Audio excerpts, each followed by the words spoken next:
অবশেষে আমরাও চলে গেলাম রাজশাহীর একটি বিখ্যাত জায়গায়, যেটি এখন খুবই জনপ্রিয়, যেটা দেখার জন্য অনেক মানুষ দূর দূরান্ত থেকে আসছে, কিন্তু আমরা কাছে থেকেও যেতে পারিনি ব্যস্ততার কারণে। আসসালামু আলাইকুম, সবাই কেমন আছেন? আশা করি অনেক ভালো আছেন। আলহামদুলিল্লাহ আমরাও ভালো আছি। অনেক দিন থেকে যাবো ভাবছিলাম, কিন্তু যাচ্ছিলাম না, যে বাচ্চা নিয়ে অনেক দূরেরই রাস্তা কেমন করে যাব। তারপরে দেখলাম যে না, আম্মু যখন আসলো তখন ভাবলাম যে এখনই যাই। আমার ছোট ভাইটাও অনেক দিন থেকে বলছে সেখানে যাবে, তাই জন্য ভাবলাম যে আজকেই সেই দিন যাওয়া। আর আজকে আপনাদের ভাইয়াও ফ্রি ছিল, সেই কারণে সব দিক দিয়ে মিলে গেছে। আমাদের রাস্তায় অনেক রোদ ছিল, অনেক গরম লাগছিল আমাদের, কিন্তু আম্মু থাকার কারণে একটু বাচ্চাকে নিয়েছিল, তাই আমরা একটু রিল্যাক্স পেয়েছিলাম আজকে। তারপর এই তো বলতে বলতে আমরা চলে এসেছি রেলগেট। এবার আমরা বাসে করে রওনা দিব। আমাদের তো আর পার্সোনাল গাড়ি নেই যে আমরা পার্সোনাল গাড়িতে যাব, আমাদের একটু কষ্ট করে বাসেই যেতে হবে। বাসে উঠে দেখি পুরো বাসটাই ফাঁকা, তেমন কোনো প্যাসেঞ্জার নেই। আমরা সেই কারণে সামনে বসে পড়লাম এবং আপনাদের ভাই এবং আমার ভাই পিছনে বসলো। আমরা যেখানেই যাই রেডি হতে হতে দুপুর হয়ে যায়, দুপুর 2টা বেজে গেছে। এই জন্য আমাদের অনেক বেশি গরম লাগছিল, আর বাসে ফ্যান থাকা সত্ত্বেও ফ্যান অফ করে অনেকক্ষণ থেকেই বসে আছি। খুবই বিরক্ত লেগে যাচ্ছিল, কারণ লোক ওঠাচ্ছিল বাসে। ভাবছিলাম কতক্ষণ ধরে লোক ওঠাবে কে জানে, খুবই বোরিং লাগছিল আমাদের। অল্প কিছু লোক নিয়ে বাসটি স্টার্ট করলো, তখন মনে হচ্ছিল দেহে প্রাণ ফিরে আসলো, কারণ বাস স্টার্ট করার পর বাতাস লাগছিল আর গরমটাও অনেক কম লাগছিল। বাসটি এমন আস্তে আস্তে যাচ্ছিল, মনে হচ্ছিল যে ঘোড়ার গাড়িতে উঠেছি। আবার আমরা এমন সাইডে বসেছি যে জানালা দিয়ে সোজা রোদ আমাকে আর আনায়াকেই লাগছিল।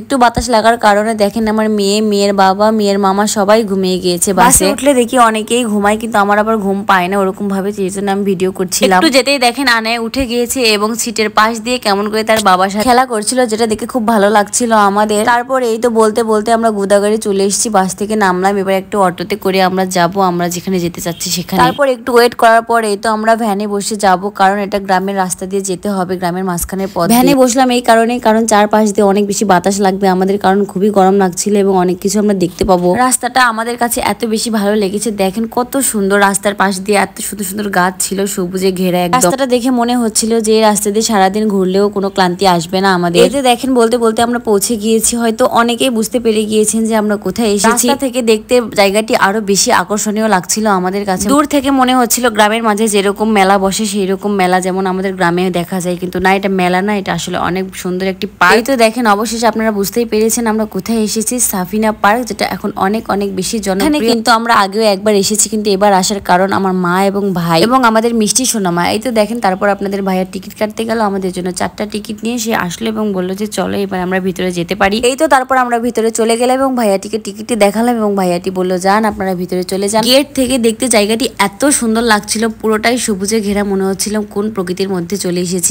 আমরা এসেছিলাম 14ই ফেব্রুয়ারিতে গতবার, কিন্তু এবার এসে দেখছি 1 বছরে ডাবল করে ফেলি। তো নেক্সট ভিডিওতে আমরা দেখাবো সবকিছু। এবার আমাদের সাথেই থাকুন, ভালো থাকুন, আল্লাহ হাফেজ।